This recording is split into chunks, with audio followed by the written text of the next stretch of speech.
She sat on a stranger's lap just to escape her ex, unaware he's a millionaire who'd protect her. Danielle Brooks had exactly 10 seconds before her ex-boyfriend would catch her. She could hear Jason's voice cutting through the Manhattan crowd, that familiar rage that used to make her flinch now propelling her forward in blind panic. The Ritz-Carlton restaurant glowed like salvation through the December frost, and she burst through the doors without thinking, her breath crystallizing in desperate puffs. There, corner table, a man alone, reading something on his phone. Dark hair, expensive suit, the kind of presence that commanded space without trying. She didn't have time to think, only to act. "Please," she whispered, sliding onto his lap in one fluid motion, her arm wrapping around his neck like they'd done this 1,000 times. "Just play along, please." The stranger's body tensed for exactly one heartbeat before his arm curved around her waist, steadying her. His cologne, something woodsy and expensive, filled her senses as Jason stormed through the door. "There you are, darling," the stranger said, his voice deep velvet against her ear. "I was wondering what was keeping you." She'd just sat on a millionaire's lap, she just didn't know it yet. Before we dive into this incredible story of unexpected protection and love, drop a comment telling me where you're watching from, and if you're new here, hit that subscribe button and ring the notification bell so you never miss our emotional love stories. Danielle felt the stranger's hand tighten slightly on her waist as Jason's eyes swept the restaurant.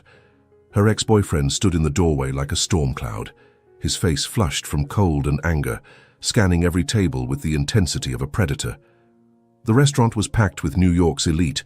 She could tell from the jewelry, the way they held themselves, the casual arrogance of wealth. And here she was, a barista in a borrowed dress, sitting on a complete stranger's lap like she belonged there. When Jason's gaze landed on them, she forced herself to laugh, the sound brittle but convincing enough. Her fingers found the stranger's shoulder, playing with the fabric of his suit jacket. Expensive, she could tell from the texture alone. "You're terrible," she said to the stranger, loud enough for Jason to hear. "Making me wait in this weather. You know how I hate the cold." The man, whose name she didn't even know, played his part flawlessly. His free hand came up to tuck a strand of her hair behind her ear, the gesture so intimate, so natural that for a moment she forgot they were strangers. His fingers were warm against her cold skin, and she suppressed a shiver that had nothing to do with the temperature. "Forgive me," he said, those dark eyes never leaving hers. "Let me make it up to you. Champagne? The Cru Grand Cuvée you love."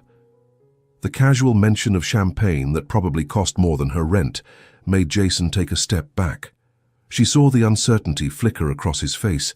This wasn't the Danielle he knew, the one who worked doubles to pay bills, who shopped at thrift stores, who'd never set foot in a place like this, except to deliver coffee for corporate events. Jason took 3 steps toward them, before a waiter in a crisp white jacket intercepted him. "Sir, do you have a reservation?" "I'm looking for someone," Jason snapped, his voice carrying across the elegant space. Several diners looked up, disapproval clear on their faces. This was not a place where one raised their voice. Danielle involuntarily pressed closer to the stranger, and his response was immediate, protective, assured. His hand splayed across her back, and she could feel the solid strength of him, the calm confidence that money and power brought. "Is that him?" the stranger asked quietly, his lips close enough to her ear that she felt his breath. "The one you're running from?" She nodded against his shoulder, unable to speak. "How long has he been following you?" 6 months, she whispered. "Since we broke up, I've tried everything. Restraining order, police, moving apartments twice. He always finds me." The stranger's jaw tightened almost imperceptibly. She felt the shift in his body, from playing a part to something more genuine, more dangerous. Then louder, with perfect timing as Jason approached their table. "Mr. Chen will be joining us for the merger discussion at 8. I hope you don't mind mixing a little business with our date, darling. The Tokyo deal won't close itself." The casual mention of international business made Jason falter. He stood 3 feet from their table, fists clenched, his cheap suit looking even cheaper in the warm lighting of the restaurant. Danielle could see him taking in the scene, the intimate way she was positioned on the stranger's lap, the expensive watch on his wrist, God, was that a Patek Philippe? The way the waitstaff hovered nearby with obvious deference. "Danielle," Jason said, his voice lower now but still threatening. She kept her eyes on the stranger's face, finding unexpected strength there. His expression was calm, controlled, but his eyes held something dangerous, a warning that Jason seemed to sense even through his anger. This was not a man to be trifled with. "Jason," she said, proud when her voice didn't shake. "What are you doing here?" "We need to talk." "No," the stranger said, his voice carrying the kind of authority that made boardrooms fall silent. "You don't. The lady is with me tonight, and every night, if I have anything to say about it." The possessive words should have frightened her. She'd just escaped one possessive man. But there was something different in the stranger's tone. Not ownership, but protection. Not control, but choice. "Who the hell are you?" Jason demanded, but his voice had lost some of its edge, uncertainty creeping in. The stranger smiled, not warmly, but with the calculated precision of someone who'd demolished bigger men in negotiations. "Ethan Cole. And you are?" Danielle felt the shift in the room like a physical thing. Two women at the next table whispered excitedly. The waiter suddenly stood straighter. The maitre d' appeared from nowhere, hovering nearby. Even Jason took half a step back. She didn't understand why, but the name Ethan Cole meant something to everyone except her. "This is between me and Danielle," Jason said, but his voice had lost its edge entirely now. "Actually," Ethan said, pulling out his phone with his free hand, "it's between you and the NYPD if you don't leave immediately. I'm fairly certain following someone for 6 months constitutes stalking. My lawyers would be happy to explain the specifics." "Your lawyers?" "Cole, Matthews and Stein. Perhaps you've heard of them. They handled the Branson case last month. 20 million in damages for harassment, if I recall correctly, though I believe we could get more, given the pattern of behavior here." Jason's face went pale. Everyone in New York knew about the Branson case, a powerful executive who'd stalked his ex-assistant, thinking his money made him untouchable. The firm that took him down had become legendary overnight, known for their scorched-earth tactics against abusers. "She's lying to you," Jason said desperately.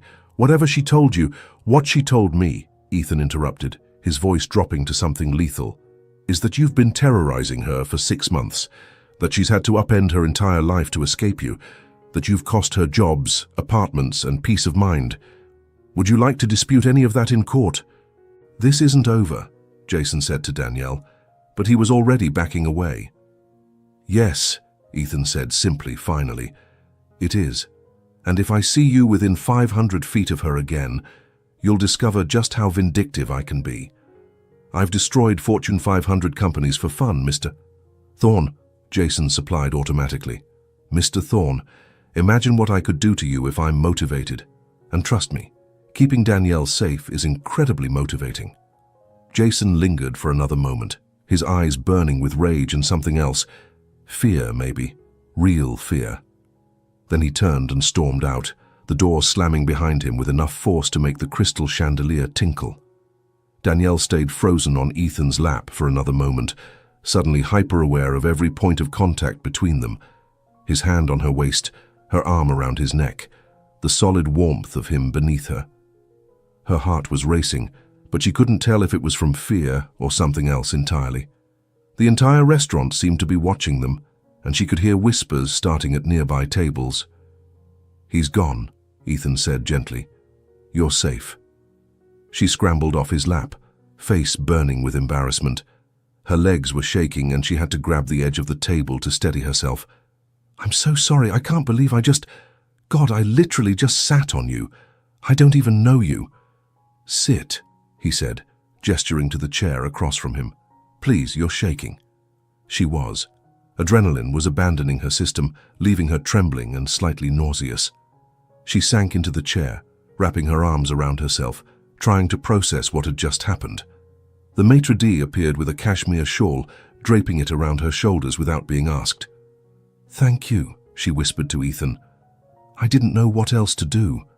He was following me from work, and I panicked, and you were just sitting here and—" "Breathe," Ethan interrupted, signaling the waiter. "Bring us tea, something calming, and clear the nearest tables. Give us some privacy." The waiter nodded and hurried away.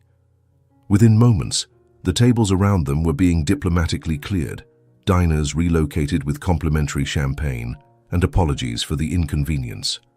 Danielle watched in amazement as the restaurant staff orchestrated the reorganization with ballet-like precision. "They're moving people for us?"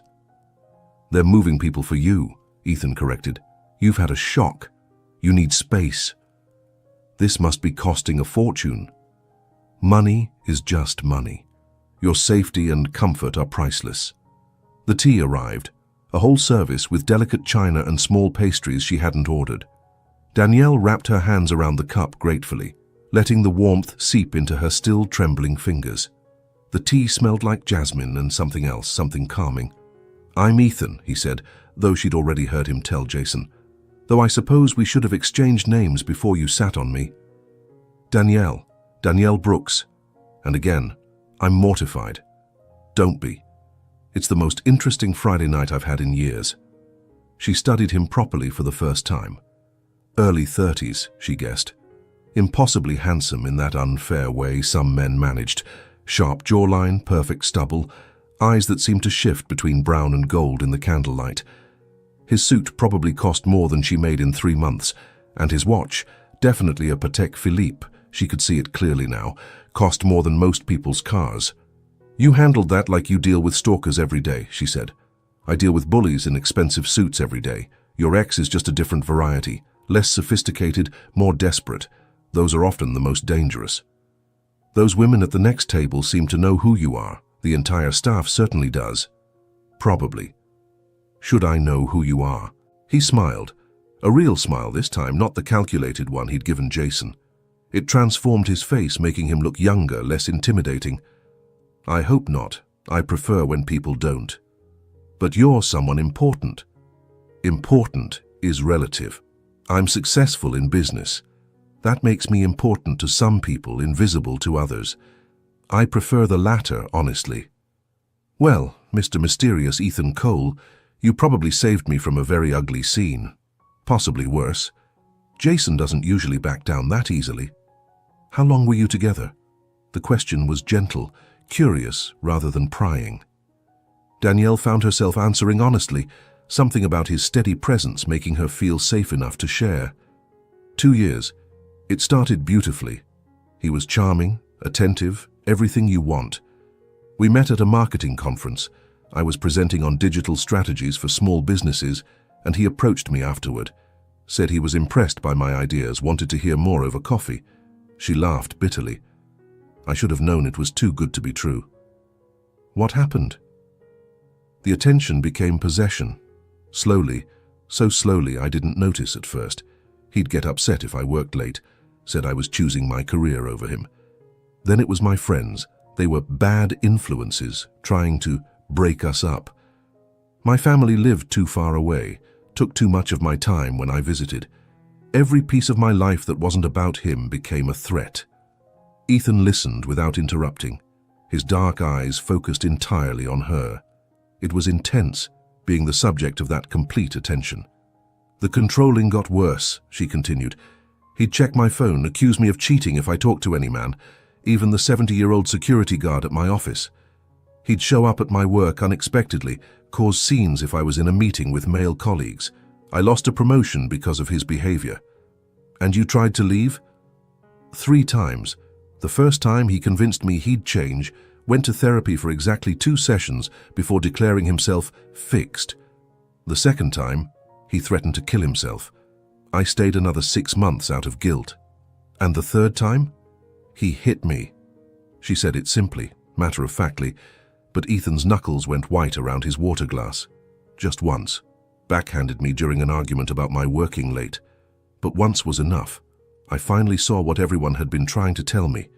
It would only get worse. So you left. That night. Packed everything while he was passed out drunk. Stayed with a friend for a week while I found a new apartment. Filed a restraining order, changed my phone number, blocked him on everything. That was 6 months ago. And he's been stalking you since. He says he loves me. that I'm his soulmate, that I'm being dramatic and overreacting to one mistake. He's shown up at 3 different jobs, gotten me fired from 2 of them by causing scenes. I've moved apartments twice. The restraining order expired last month, and the police said without new evidence of threat they couldn't renew it. That's insane. That's the system. Unless he physically hurts me again, they can't do much. Following me, showing up places, sending flowers to my work, it's all grey area legally. Not anymore, Ethan said firmly. My lawyers will have a new restraining order filed by morning, one with teeth. I can't afford— You won't pay a cent. Consider it my civic duty to keep creeps off the streets. They sat in silence for a moment. Around them, the restaurant had returned to its normal, elegant hum, though Danielle noticed the staff was still giving them a wide berth, allowing them privacy. What do you do, Danielle? Ethan asked, changing the subject. I'm a barista at Grounded Coffee on 42nd. Not exactly impressive, especially in a place like this. She gestured at the opulent surroundings.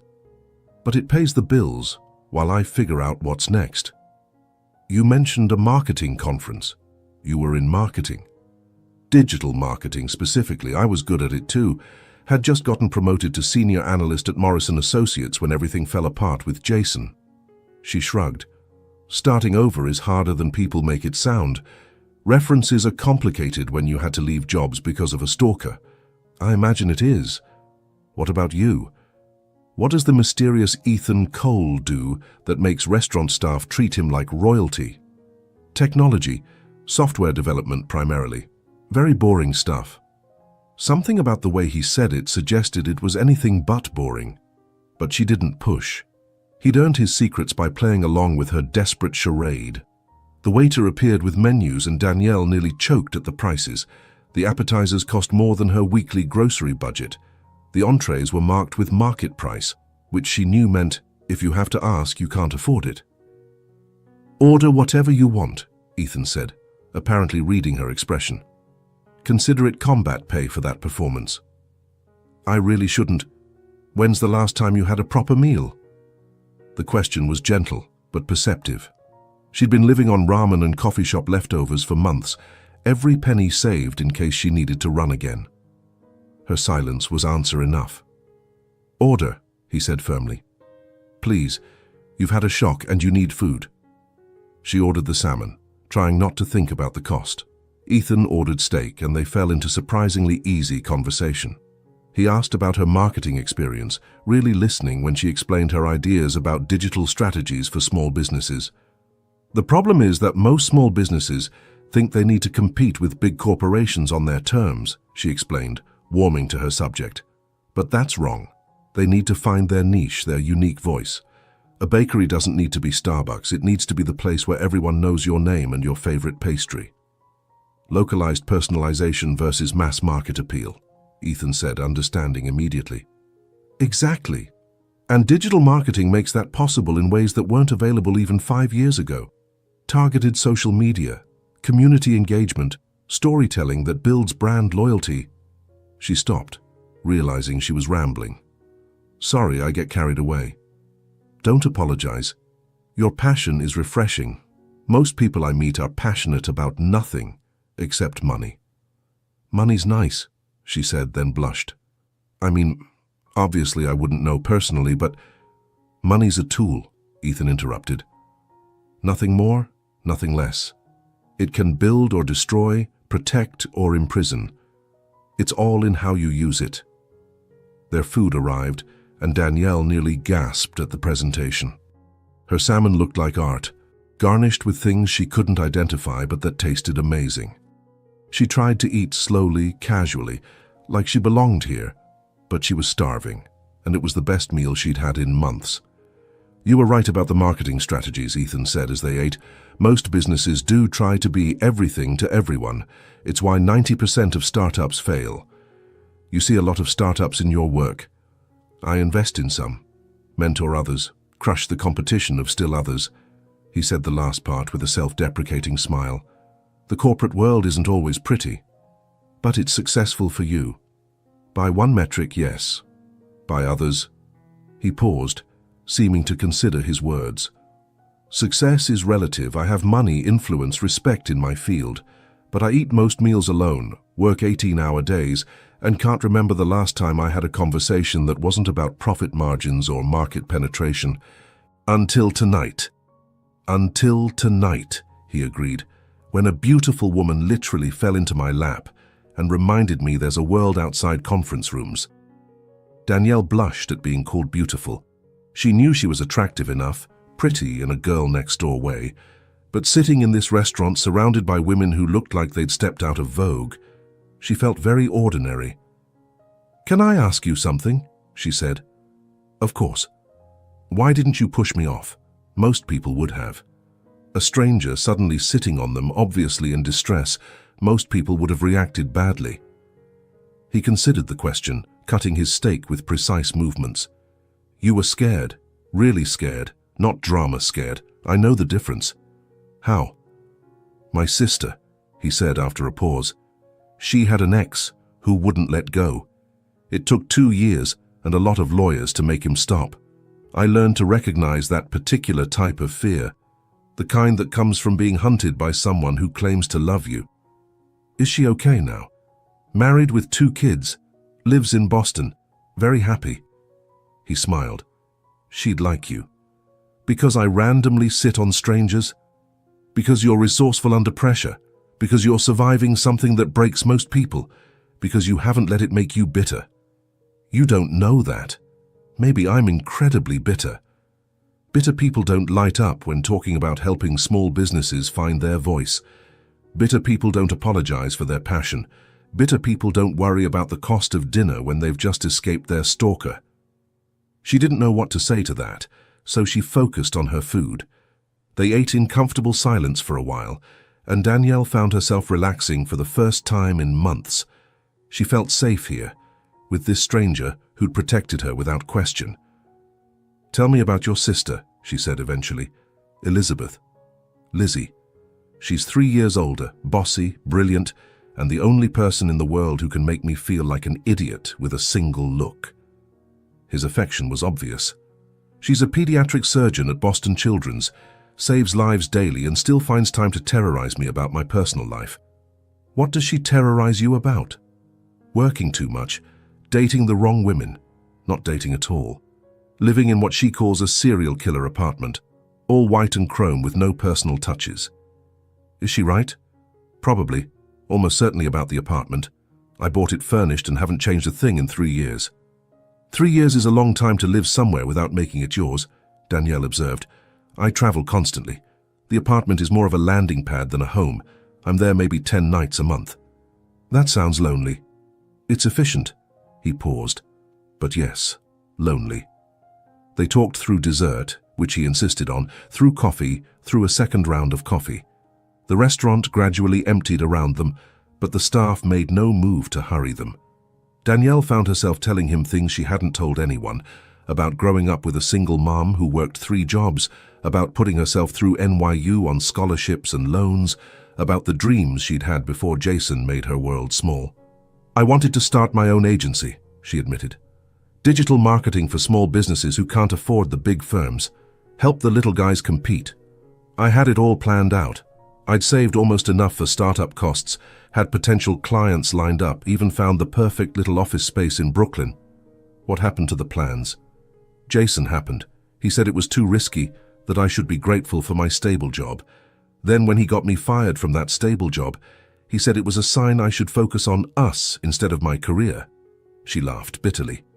"I lost my savings moving apartments to escape him. The office space is probably a Starbucks now. Why not still do it? With what money, what connections, what references? I'm starting from less than zero. I'm 28 years old, serving coffee to people younger than me who are already VPs at their companies." "Everyone starts somewhere," says the man in the $2,000 suit. $3,000, he corrected with a self-deprecating smile. "And I started with nothing too. Less than nothing, actually. Negative 40,000 in student loans, a laptop held together with duct tape, and an idea everyone said was stupid." "What was the idea?" "Security software that anticipated breaches before they happened, predictive defense instead of reactive. Every investor I pitched to said it was impossible, unnecessary, or both. But it wasn't. Cole Technologies is now the leading predictive security firm in the world. We protect 60% of Fortune 500 companies. Danielle's fork clattered to her plate. Cole Technologies. You're that Ethan Cole. Guilty. You're worth hundreds of millions of dollars. The company is. I just run it. I literally sat on a billionaire's lap. Multi-millionaire. The billion mark is still a few years away, according to my CFO. She buried her face in her hands. Oh my God, I'm so sorry. I bothered someone actually important with my drama. Stop, his voice was firm. You didn't bother me. You gave me the most interesting, genuine evening I've had in years. And I'm not important, I'm just successful. There's a difference. There really isn't. There really is. He leaned forward. Important is the barista who remembers your order and asks about your day. Important is the teacher who believes in a kid when no one else does. Important is the woman who's brave enough to ask for help when she needs it. The waiter appeared with the check, and Ethan paid without letting her see the total, though she caught enough zeros to make her stomach flip. Thank you, she said, for dinner, for playing along, for everything. It was my pleasure. He stood, helping her with her coat. When had he gotten her coat from the hostess? Can I drive you home? I'll take the subway. It's almost midnight. Let me at least get you a cab. They walked outside together, and the December air hit like a slap after the warm restaurant. Ethan raised his hand, and immediately a black town car pulled up to the curb. Not a cab, a private driver. This is too much. It's really not. He handed the driver a card. Take Ms. Brooks wherever she needs to go. Wait until she's inside safely. Yes, Mr. Cole. Ethan turned to her, and for a moment they stood there in the cold, their breath forming clouds between them.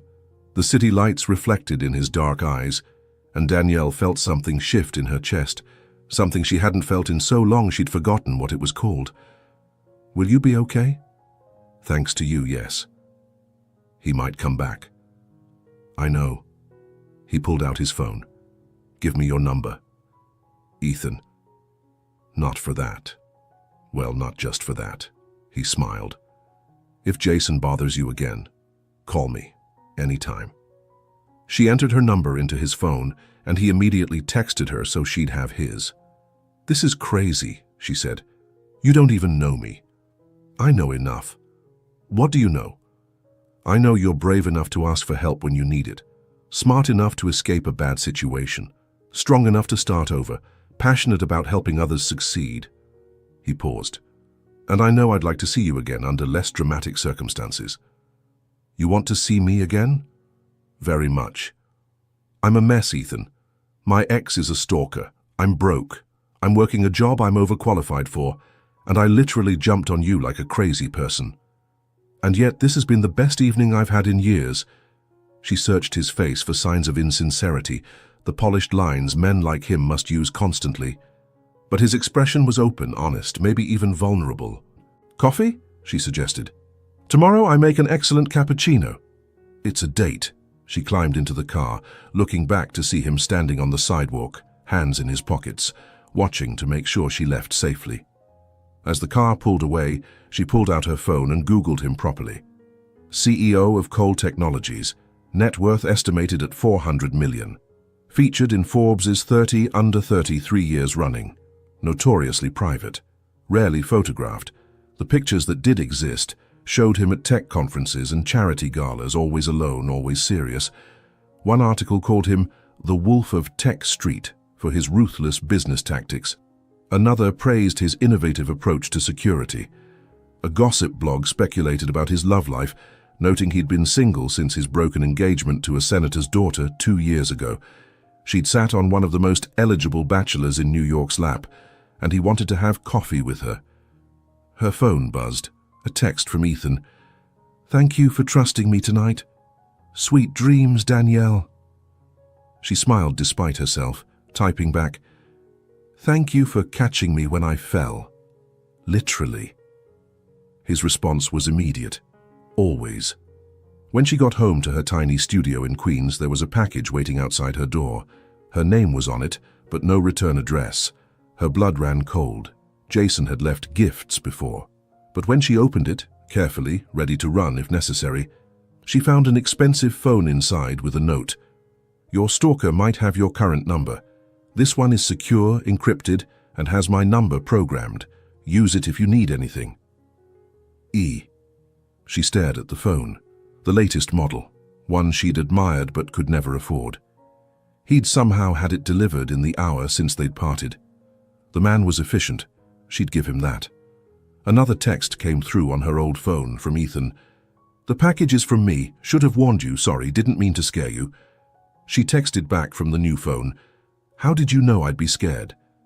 "Because you're smart enough to be cautious, and because I had Martin, my security head, do a threat assessment. Your ex has left items at your door before." "You had me investigated?" "I had your stalker investigated. There's a difference. Jason Thorne has a record, 2 restraining orders from previous girlfriends, an assault charge that was pleaded down, and a suspended license for road rage. He's escalating, Danielle." She sank onto her bed, fear creeping back in. "What do you mean, escalating?" "His pattern is accelerating. The time between attempts to contact you is decreasing. Tonight was the first time he's followed you into a building. My security team thinks he's building up to something." "Your security team?" "I asked them to assess the situation while we were having dinner. I hope you don't mind." She should mind. She should be offended at the invasion of privacy. But all she felt was relief that someone was taking this seriously. "What should I do? Let me help, please." That night she barely slept. Every noise in the hallway made her jump, but she clutched the new phone like a lifeline, Ethan's number glowing on the screen. The next morning, she arrived at Grounded Coffee an hour early, nervous energy making her hands shake as she unlocked the door. She'd changed her outfit 3 times before settling on jeans and a soft blue sweater, casual but pretty. She wanted to look like herself, not like she was trying too hard for a millionaire who was way out of her league. At exactly 10 o'clock, Ethan walked in. He was dressed down, for him, in dark jeans and a cashmere sweater that probably cost more than her entire wardrobe. He looked younger, more approachable, devastatingly handsome. "You came," she said. "You thought I wouldn't?" "I thought maybe you'd wake up and realize I'm nobody special." "I did wake up and realize something," he said, approaching the counter. "I realized I haven't been excited about anything in years. Until last night. Until you." Her cheeks burned. "What can I make you?" "Surprise me." She crafted him a perfect flat white, drawing a small wolf in the foam, something she only did for special orders. His eyes lit up when she handed it over. "A wolf?" "You seemed like a wolf person. Lone wolf type." Incredibly accurate. He took a sip, and his expression shifted to genuine surprise. "This is perfect. Actually perfect. I told you I make excellent coffee." "You undersold yourself. This is art." Her manager, Tony, emerged from the back office, took one look at Ethan, and nearly dropped his clipboard. "Mr. Cole, what are you doing here?" "Having coffee. Danielle makes the best in the city." "You know Mr. Cole?" Tony asked Danielle, incredulous. "We met yesterday," she said carefully. Tony looked between them several times, then retreated to his office, muttering about needing to update his LinkedIn. "You're causing a scene," Danielle told Ethan. "I'm drinking coffee, hardly scandalous." The morning rush started, and Ethan moved to a corner table, pulling out his laptop. But she noticed he spent more time watching her work than looking at his screen. Every time she glanced over, he was studying her with an intensity that made her stomach flutter. Between customers, she brought him a croissant. "You should eat something with all that coffee." "You're taking care of me now?" "Someone should." "When's the last time you ate a proper breakfast?" "Define proper." "Not a protein bar at your desk," he laughed. "Then it's been a while." A customer recognized him then, a young tech entrepreneur who practically vibrated with excitement. "You're Ethan Cole. Oh man, you're like my hero. Your TED talk on predictive algorithms changed my life. Could I pitch you my idea? Just 30 seconds? Ethan looked at Danielle, who was trying not to laugh. "I'm actually in a meeting right now," he said seriously. With Ms. Brooks, she's consulting on a marketing strategy for us." The entrepreneur's eyes widened as he looked at Danielle with new respect. "Oh, sorry, I didn't realize. Here's my card if you ever have time." After he left, Danielle shook her head. "You just lied to a potential business partner." "I didn't lie. I'm hoping to convince you to consult for us. We need someone who understands small business marketing." "Ethan, be serious." "I'm always serious about business. Cole Technologies is launching a small business security suite. We need someone who understands that market." "I'm a barista." "You're a marketing analyst serving coffee. There's a difference." The lunch rush hit, and to her amazement, Ethan rolled up his sleeves and helped. He cleared tables, ran the register while she made drinks, even mopped up a spilled latte. Customers stared in shock. Some clearly recognized him but couldn't believe what they were seeing. "You're going to ruin your reputation," she said during a brief lull. "My reputation could use some humanizing." "The Wolf of Tech Street, serving coffee? You Googled me." "Of course I Googled you. You're worth $400 million. 410, actually. We had a good quarter." "Oh, excuse me, 410 million. He grinned. "It's just numbers on a screen. This—" He gestured to the coffee shop. To her, "This is real." Her phone, the new one he'd given her, buzzed. A text from an unknown number, but she recognized the message style immediately. "Jason. Nice new boyfriend. Won't last. You always come back to me." Her face must have changed because Ethan was beside her immediately. "What is it?" She showed him the phone. "I don't know how he got this number. You just gave it to me. He must be watching." Ethan's voice was calm, but his eyes were dangerous. He pulled out his own phone, typed rapidly. "Martin's on his way with a team. They'll sweep the area." "This is insane. I can't have a security team." "You can, and you will." "Ethan, please." He took her hands, and she was startled by how right they felt in his. "Let me protect you. I couldn't protect Lizzie until it was almost too late. Let me do this right." Within 10 minutes, 3 serious-looking men in dark suits entered the coffee shop. The one in front, Martin, she assumed, looked like he could bench press a car. "Sir, we've located him. Parked across the street in a rental car. He's been there since you arrived." "Call the police," Ethan said. "He's violating the restraining order I filed last night."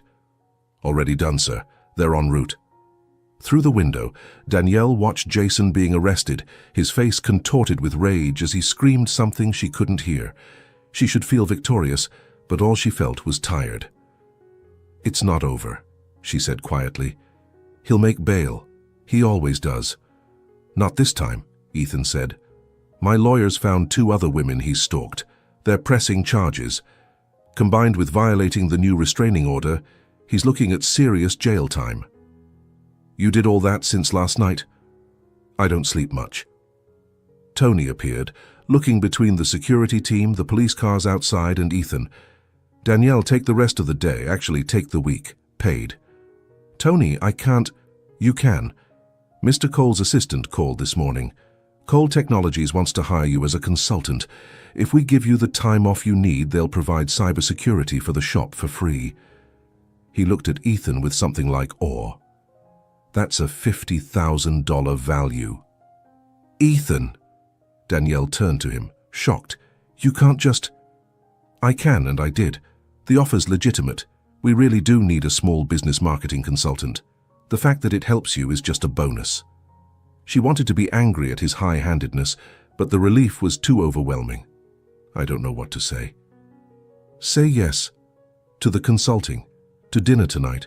To letting me keep you safe." This is moving so fast. "I know, but I've spent 3 years moving at a glacial pace in my personal life, and it got me nowhere. Sometimes you have to take a leap, like sitting on a stranger's lap. Exactly like that." That evening, Ethan picked her up in his town car. She'd agonized over what to wear before settling on a simple black dress she'd bought in better times. When he saw her, his eyes darkened appreciatively. "You look beautiful." "You have to say that. You've seen me covered in coffee grounds." That was beautiful too. He took her to a different restaurant, smaller, more intimate, less intimidating. I thought you might prefer somewhere quieter tonight. How do you know what I prefer? I pay attention. Over dinner, he told her more about his company, his vision for making high-end security accessible to small businesses. She shared her ideas about marketing to that demographic, and he listened intently, occasionally typing notes into his phone. You're actually serious about the consulting thing. I'm always serious about business, and about you. You barely know me. I know you're brilliant, passionate, resilient, kind even when the world hasn't been kind to you. He paused. And I know I haven't been able to stop thinking about you since you dropped into my lap. I sat gracefully. You crashed into my life like a beautiful meteor. After dinner, he took her to his apartment to show her the Cole Technologies offices. They were in the same building, the top 10 floors. His apartment was exactly as his sister had described, sterile, cold, expensive, but impersonal. It's like a very expensive hospital, Danielle said, looking around. That's actually nicer than what Lizzie said. What did Lizzie say? Serial killer chic. She laughed, wandering to the floor-to-ceiling windows that looked out over Manhattan. The view is incredible, though. It's better with you in it. She turned to find him watching her with that intensity that made her knees weak.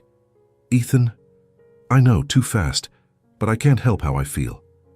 How do you feel? Like I've been sleepwalking for 3 years and you woke me up. Like everything before last night was just marking time. He moved closer, not touching but close enough that she could feel his warmth. Like I would do anything to keep you safe and happy. I'm scared, she admitted. Of me? Of feeling this way. The last time I felt this way, it nearly destroyed me. I'm not him.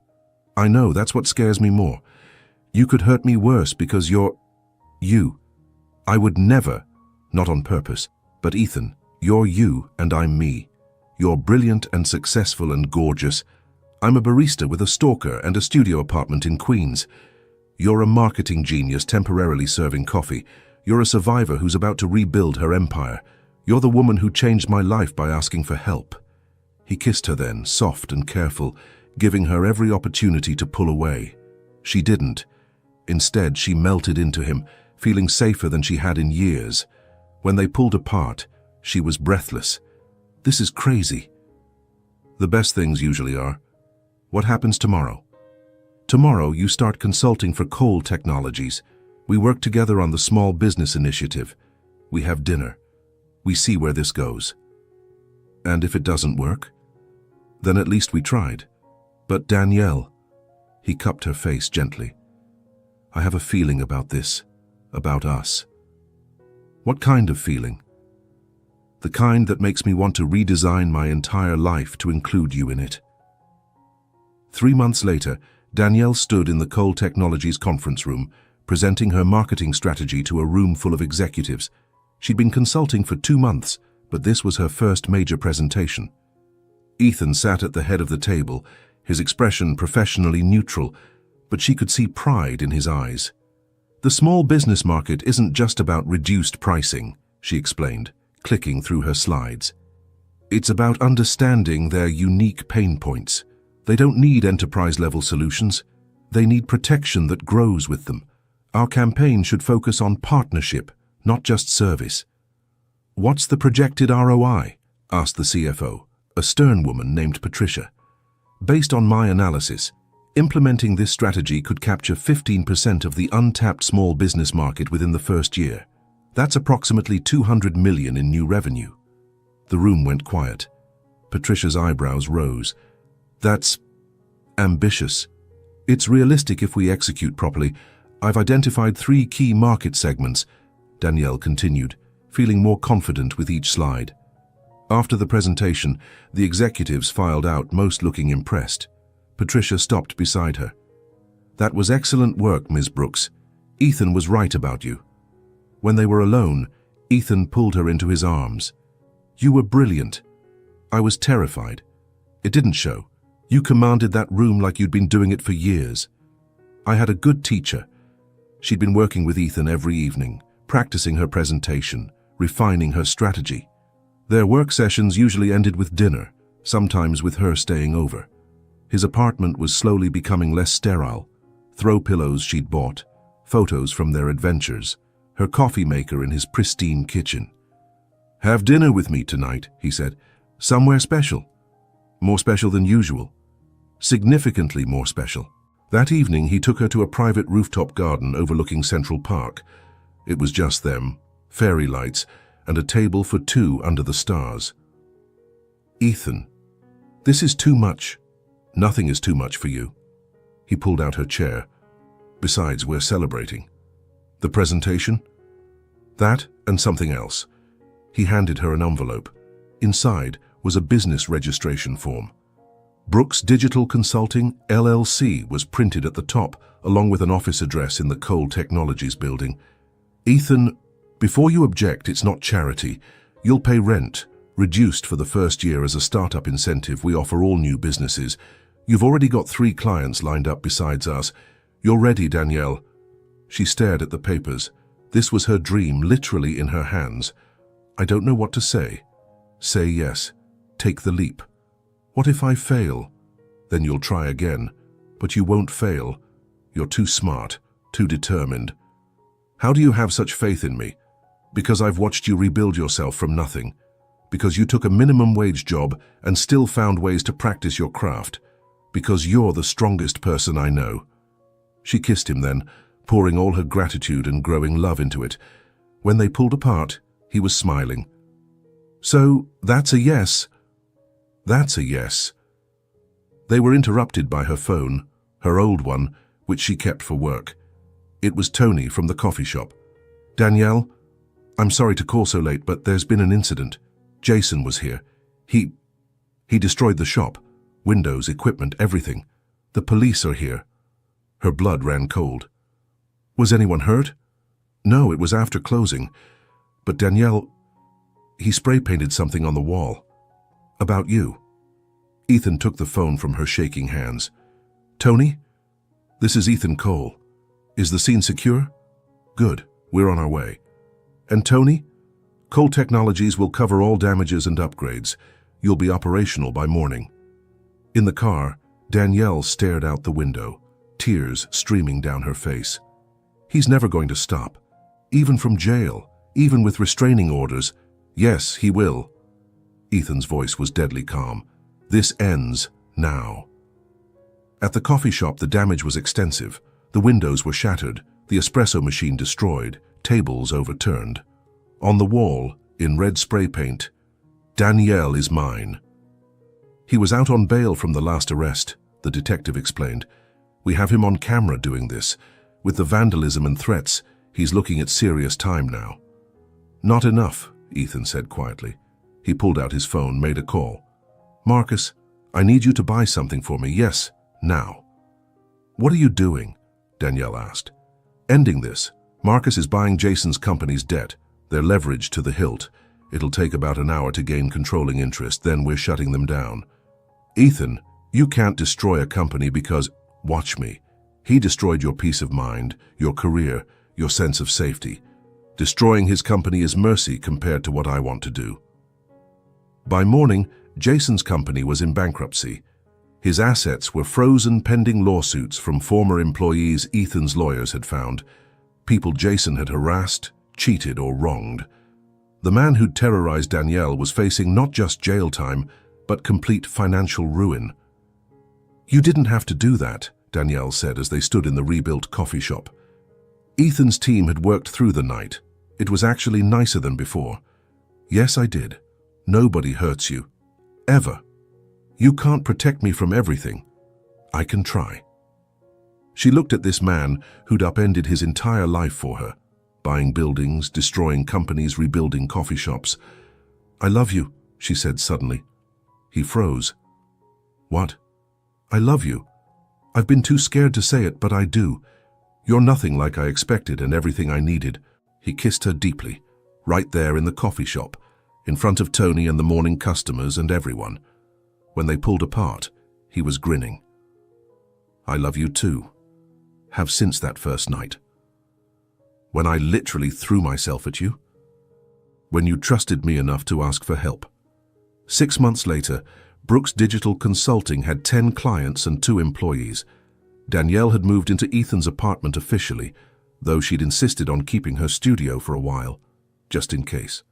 He'd supported that decision, understanding her need for independence. Jason was serving 5 years in prison. The other women he'd stalked had come forward, inspired by Danielle's courage. He wouldn't be bothering anyone for a long time. One evening, Danielle was working late in her office when Ethan appeared with takeout from her favorite Thai place. "You need to eat," he said, unpacking containers. "You need to stop taking care of me." "Never." They ate sitting on the floor of her office, city lights twinkling through the windows. Her business was thriving, their relationship was solid, and for the first time in years, she felt truly safe. "Move in with me properly," Ethan said suddenly. "I already live with you." "But you still have the studio. Let it go. Trust this. Trust us." She looked at him, this man who'd saved her in every way a person could be saved. "Okay. Really? Really. But I'm redecorating your entire apartment. Our apartment. And please do. Lizzie will be thrilled." The next morning, she was back at the coffee shop for her Saturday shift. She still worked 1 day a week, partly for sentiment, partly to stay grounded. Ethan was at his usual table, laptop open but watching her more than his screen. A young woman burst through the door looking panicked.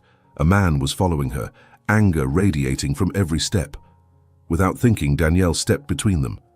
"Can I help you?" she asked the woman. I need—" "Sarah," Danielle called out loudly, as if recognizing an old friend.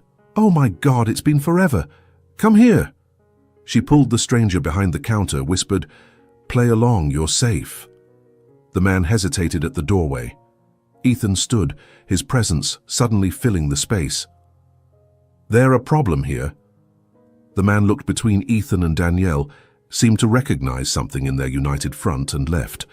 The woman, not Sarah but Claire, collapsed into a chair, shaking. "Thank you. He's my ex. He won't leave me alone." "I understand," Danielle said, pouring her a coffee. "I've been there." She told Claire an abbreviated version of her story, then handed her a card. "This is Martin Chen, head of security at Cole Technologies. Tell him I sent you. He'll help with everything, restraining orders, safe housing, whatever you need." "Why would you help me?" "Because someone helped me once. A stranger who could have pushed me away but didn't." After Claire left with Martin's team, Ethan pulled Danielle into his arms. "You're amazing. I learned from the best. We should do more of this. Help more women escape these situations. The Cole Brooks Foundation has a nice ring to it." 1 year later, the Cole Brooks Foundation had helped 50 women escape abusive relationships. They provided legal aid, safe housing, job training, and counseling. Danielle ran it alongside her consulting business, which had grown to 15 employees. She was in her office when Ethan's assistant knocked. "Ms. Brooks, Mr. Cole asked me to tell you he needs you in the conference room." She found the room dark except for candles everywhere. Ethan stood in the center, in the exact spot where she'd given her first presentation. "What's all this? Do you know what today is?" "Tuesday? It's exactly 2 years since you sat on my lap." "You remember the exact date?" "I remember everything about that night. What you were wearing, how scared you looked, how perfectly you fit in my arms." He dropped to one knee. "Danielle Brooks, you crashed into my life and changed everything. You made me want to be better, do better, live better. Will you marry me?" Through her tears, she saw the ring, elegant, perfect, exactly her style. "Yes," she said, laughing and crying simultaneously. "Yes, of course, yes." He slipped the ring on her finger and stood to kiss her. The lights came on, and she realized the room was full of people. Her employees, his executives, Tony from the coffee shop, even Lizzie, who'd flown in from Boston. "You planned this?" "With help. Lizzie's been calling me every day for a month, making sure I didn't, and I quote, screw this up with some impersonal tech bro proposal." Lizzie hugged Danielle tightly. "Thank you for saving my brother from becoming a complete robot." The wedding was 6 months later, a perfect blend of elegant and intimate. Danielle walked down the aisle in a dress that cost more than her old annual salary, but she'd never felt more herself. Ethan waited at the altar, tears streaming down his face. 2.5 years ago, Ethan said in his vows, a desperate woman sat on my lap to escape danger. What she didn't know was that I was the one who needed saving. From loneliness, from emptiness, from a life that looked successful but felt meaningless.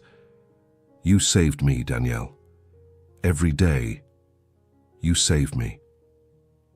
2.5 years ago, Danielle said in hers, I thought my life was over. I was running, scared, broken. Then a stranger caught me, literally and figuratively. You didn't just protect me, Ethan.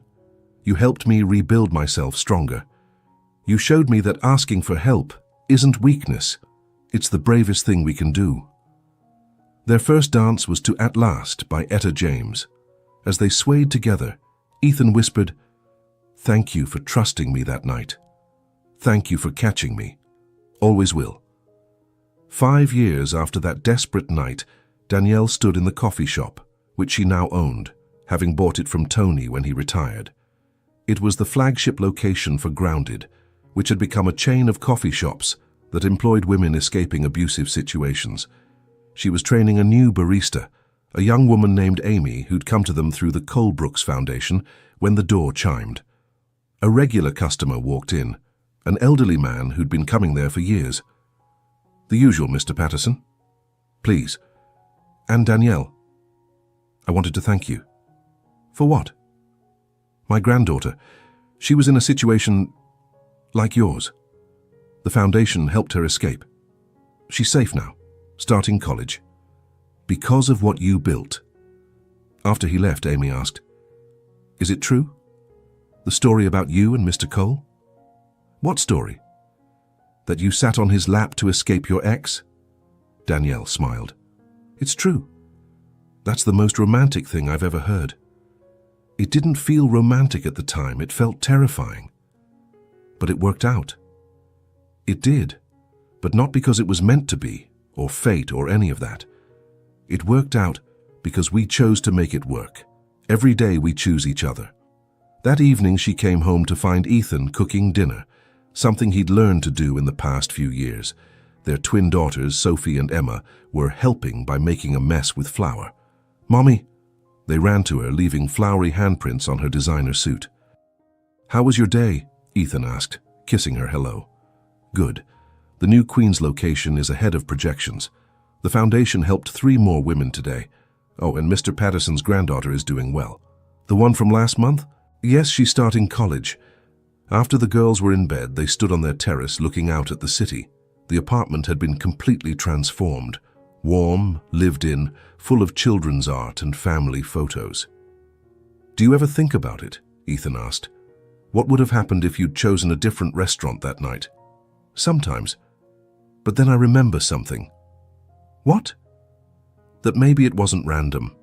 Maybe some part of me recognized something in you. Safety, strength, possibility.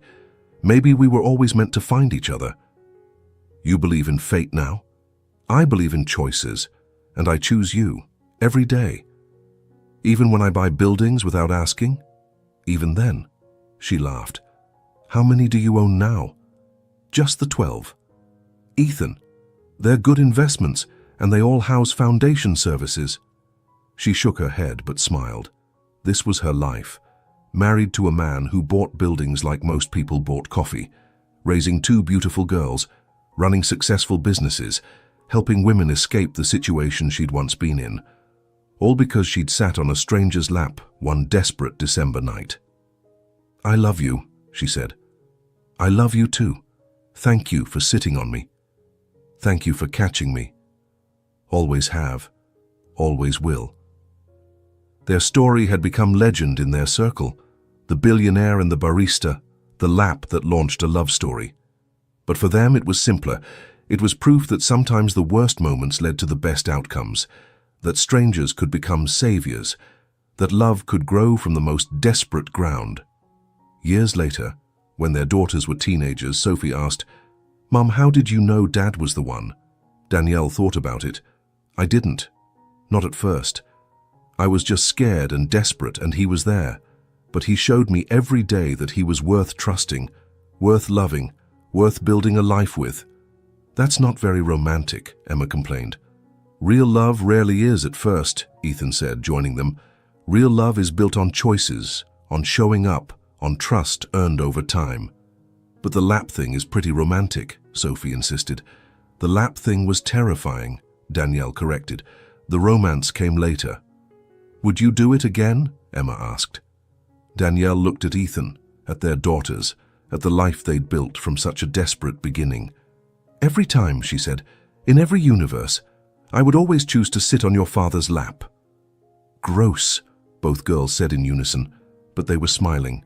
The Colbrooks Foundation eventually became the largest organization helping women escape abusive relationships, with chapters in every major city. The coffee shop chain grew to 50 locations, each one employing and training women starting over. Danielle's consulting firm became the go-to for small businesses looking to compete with larger corporations. But the heart of it all remained that first coffee shop, that corner table where Ethan had sat every day for months, falling in love with a woman who'd literally fallen into his lap. They kept the table exactly as it was, with a small plaque that read, "Sometimes the best things begin with the worst moments. Sometimes strangers become family. Sometimes sitting on someone's lap changes everything." Every anniversary they returned to that table. They'd order coffee. Danielle still made Ethan's herself. Sit in the same seats and remember. No regrets? Ethan would always ask. Only one, Danielle would always answer. What? I should have sat on your lap sooner. And they'd laugh, knowing that everything had happened exactly when it was supposed to. That sometimes you had to be broken to be rebuilt stronger. That sometimes you had to be desperate to be brave. That sometimes you had to fall to learn you could fly. Their love story wasn't a fairy tale. It was better. It was real, built on trust earned day by day, choice by choice.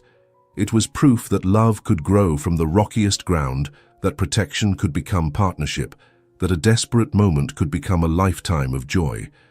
All because one December night, a scared woman sat on a stranger's lap and asked him to play along. And he did. Forever. If this story touched your heart, please subscribe to our channel for more unexpected love stories. Share in the comments. Have you ever found love in an unexpected place? Do you believe the worst moments can lead to the best outcomes? Remember, sometimes the person who catches you when you fall becomes the one who helps you soar. Thank you for watching, and don't forget to ring that notification bell so you never miss our next romantic adventure.